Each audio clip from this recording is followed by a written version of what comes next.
We can establish stronger habits every single day. These happen with neurological or neural pathways, rather. And when we do something over and over and over and over, it just strengthens that pathway.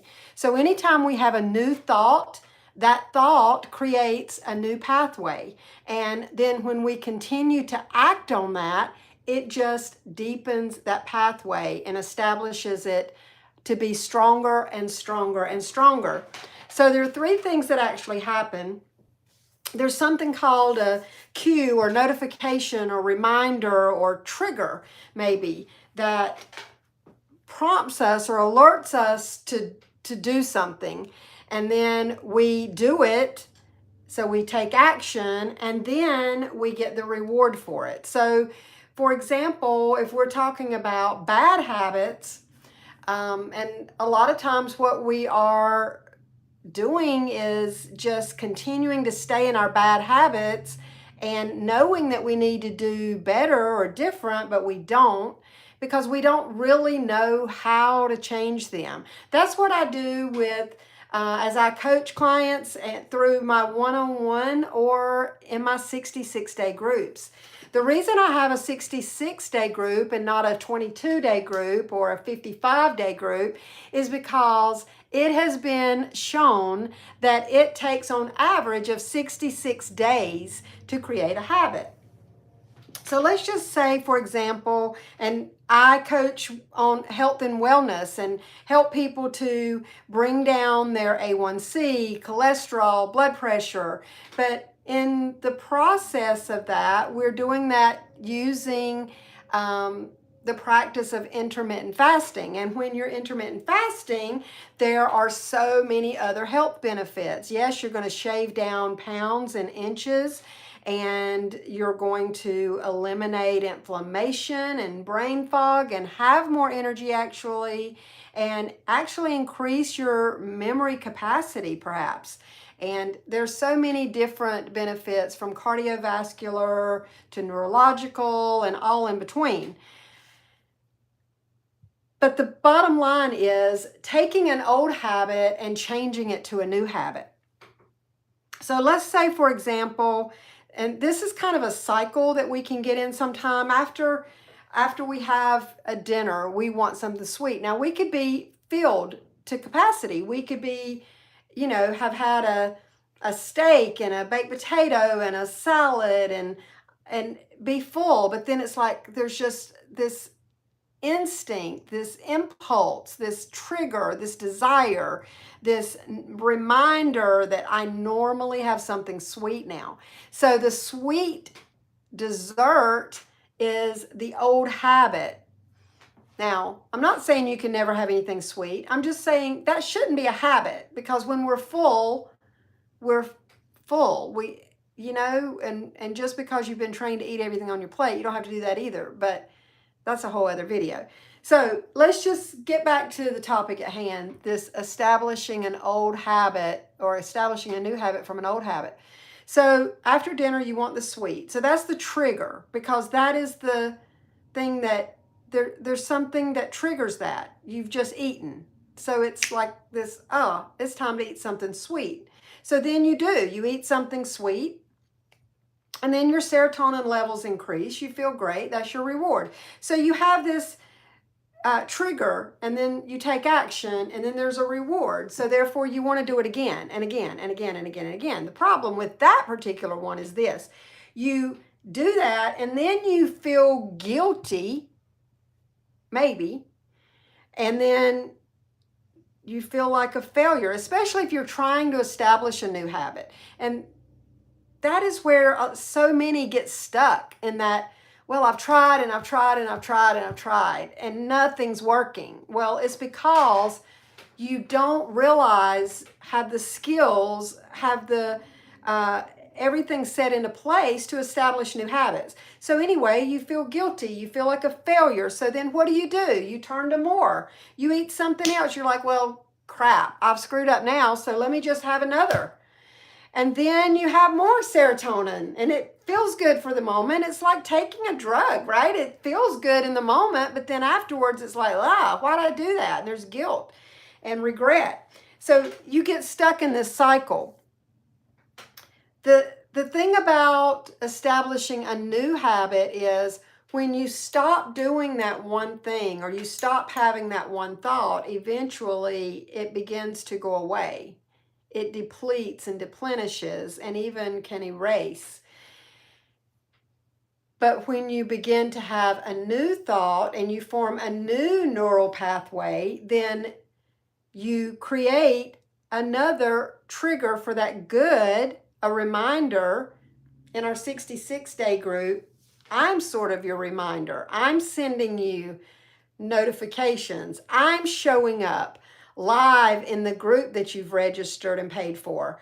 I am in there to give you a new piece of information and to educate and to encourage and motivate and inspire and give examples and all of these things.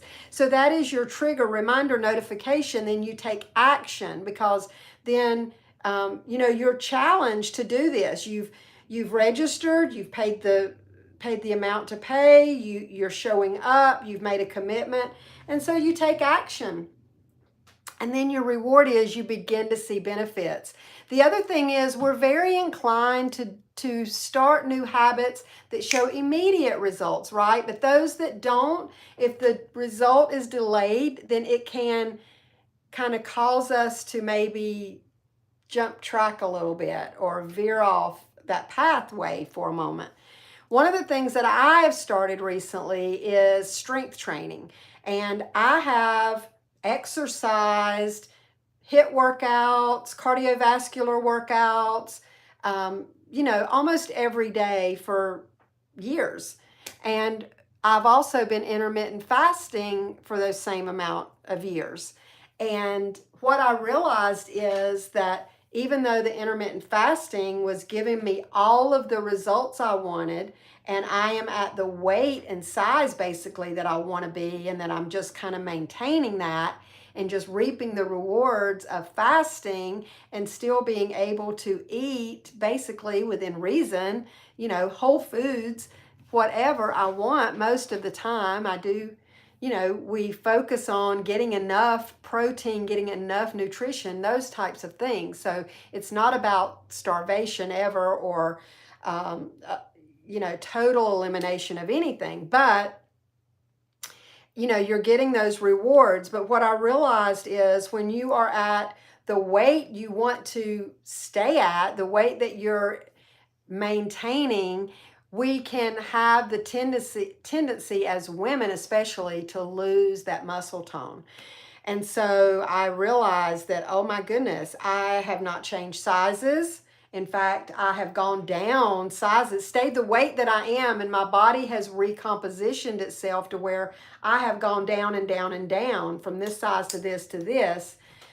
But it's like, and I'm not as flabby as I was, when I first lost the weight, and it's like, oh, I had stuff hanging on me. I am full and meaty.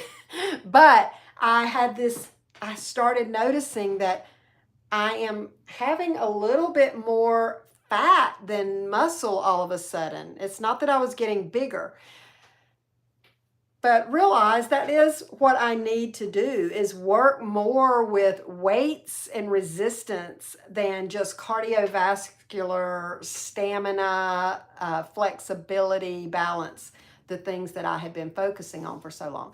So I was starting a new habit. Well, let me just tell you, the first workout that I did with this strength training coach was like, oh my gosh, I felt it and it felt amazing. It's like, I could still look in the mirror and see it wasn't like this, but in my body, in my mind, it felt like, oh my gosh, I have abs of steel and glutes, like bam, just amazing, right? Because I felt every muscle in my body. It was sore and hurting, but in a good kind of way. Y'all know what I mean. If you know, you know.